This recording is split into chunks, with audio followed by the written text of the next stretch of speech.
This podcast has been brought to you by Native Grape Odyssey, discovering the true essence of high-quality wine from Europe.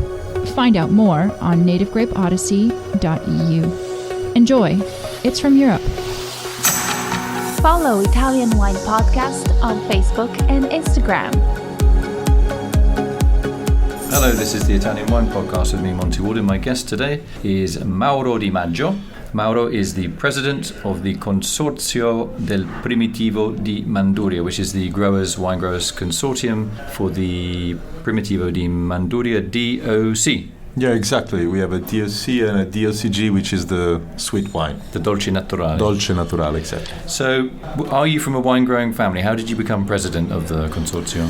Well, if you're born in an agricultural family, in a moment of your life you realize you have to go back. So you're Pugliese, you're from Puglia? Yeah, I'm from there. Where were you born? I was born in Taranto, which is the capital town of the area, and so my family has been producing grapes and wines since generation, and that's the story of many of us.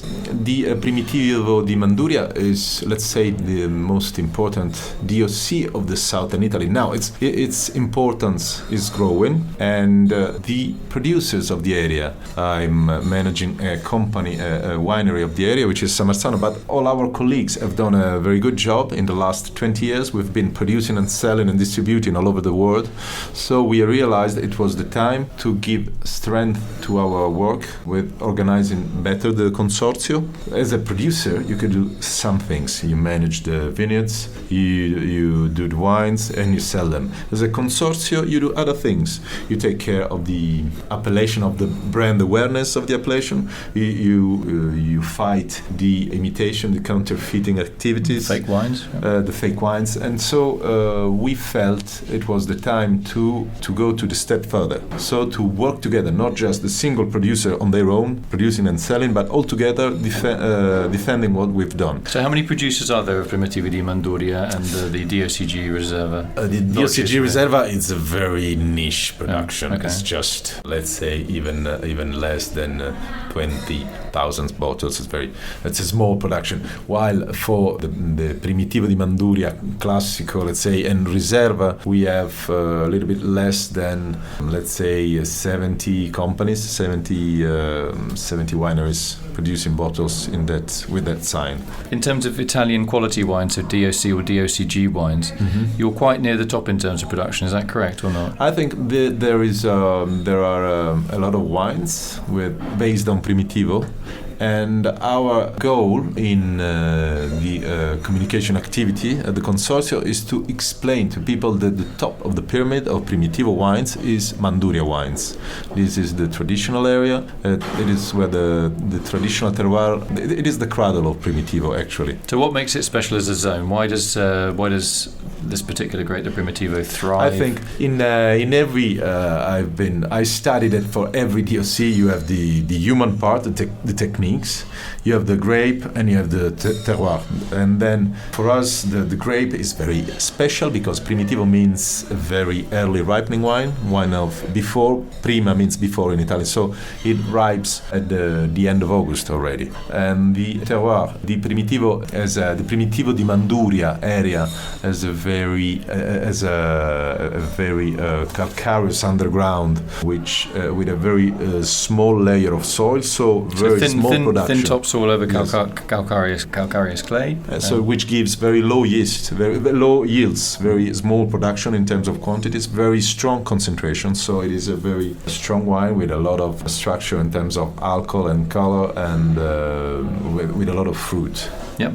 So I've just got the production. So most of the townships or communes are in the province of Taranto, and Taranto is a port. It's right on the heel of the Italian boot, and then you've got a few 18 villages, 15 in the province of Taranto, 3 in the province of Brindisi. Okay. So in terms of local cuisine, I mean, Puglia is becoming very well known for its excellent beaches, for its excellent food. It's been a little bit ignored maybe, and it's an up-and-coming region in terms of, I think, in terms of awareness in Italy. So what about the local food and tourism? In the past years, Apulia has become very popular for tourists, and we have a lot of English people living there. They call it the Trulli share. Trulli share, yeah. So the Trulli is, you can explain, what is a Trullo? As I was telling you earlier on, we have this calcareous rock. So when in the past our ancestors had to plant a new vineyard, they had to dig and to rip off the stones. To take the stones away, yeah. Yeah, and what did they do? They did stone walls and stone houses with that. And so in the different areas of Salento, which is the peninsula of Puglia, you have different shapes of these houses, and the most well known is Trulli. They're called Trulli, yeah. Yeah, which you have in the Valle d'Itria, in the Itria Valley, which is the northern part.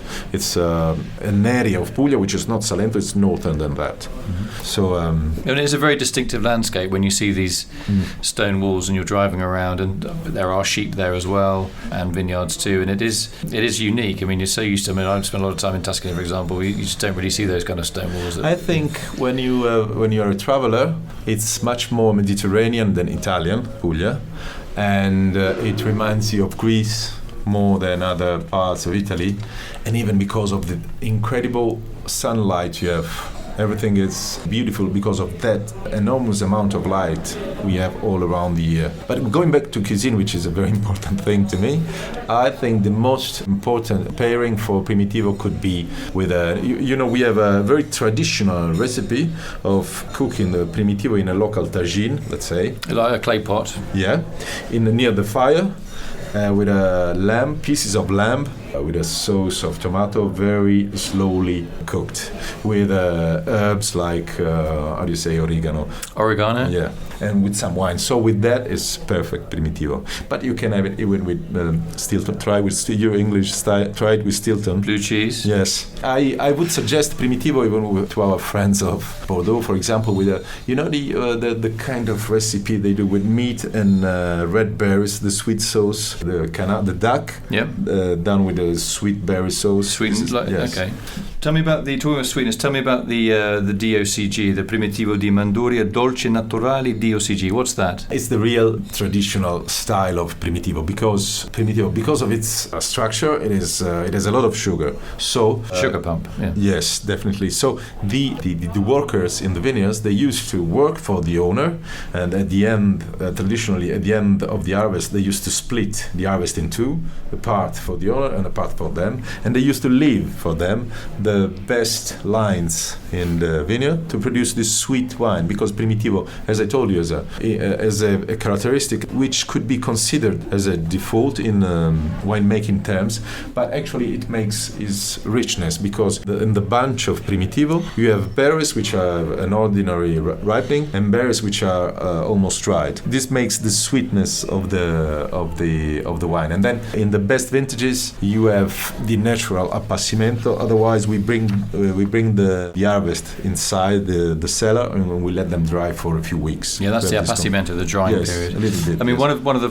quotes, faults or characteristics of this particular grape variety, the Primitivo, is this, as you said, this uneven ripening. So this style of Dolce Naturale that you've explained is a really kind of logical step, isn't it? And I think that's a great example of adapting your winemaking style to what local conditions give you. I agree. I think I'm passionate about wine because in every region you see the struggle of the people living there to produce wine, to adapt the style. And for us, this is the archetypical style for Primitivo, the Dolce Naturale, even if the production is a very niche production. But I think even because you can do Dolce Naturale only with the best grapes, very nice concentration. Yeah, I mean the yields are for the Dolce Naturale set much lower than they are for the... yes, you can have 30 quintals per hectare. It's very concentrated wine. How do you add value to that though? I mean, a lot of the preconceptions about wines from the southern Italy, are they good for blending for the north, or historically they were and they've been devalued and they're not worth very much money? Actually, I have to tell you that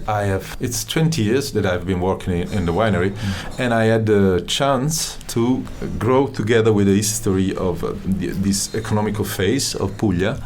And for Puglian people, for Apulian wineries, we have become very strong in distributing all over the world. And now the challenge is distributing and getting more and more brand awareness in Italy. Really? Because I think if you go to many markets abroad, like in Brazil, like in Southeastern Asia, Primitivo is a standard for good wine, even because of its versatile organoleptic taste. Yes, it goes very well with some very spicy cuisines, with a lot of big true. game in Brazil and Argentina. So it's now in Italy that we are little because Italy, there is a lot of wine, a lot of production, a lot of history, so it's difficult to take your place under the sun. So it's much more difficult here in Italy than abroad. Yeah, it's a good point actually. The struggle, to sell wine locally when exports are obviously clearly going quite well. Anyway, I think it's a fantastic wine, Primitivo. I think it gets a lot of bad press sometimes. I don't know why. Maybe it's because I worked in California and that's when I had some fantastic Primitivo wines, and I'm biased because my late father-in-law is Pugliese. So I want to say thanks to my guest Mauro Di Maggio for filling us in on the delights of the Primitivo from Manduria. Thank you very much. Thank you for inviting us, Monty. And also, it's lovely for you to talk about the local landscape. The stone walls. I've forgotten about that. It's as soon as you said it, I was back in Apulia, and you're driving around and you think, this is like, we have a place in England called the Lake District, which is, they have these stone walls to keep the sheep in, and I felt it's like the Lake District but in the Mediterranean. It's not raining in the Lake District. It's like cold and foggy, and it is a beautiful place to visit. It really is a stunning place, but I'm biased. So please come. I will. Nice to meet you. Thanks a lot. It was a pleasure. Thank you.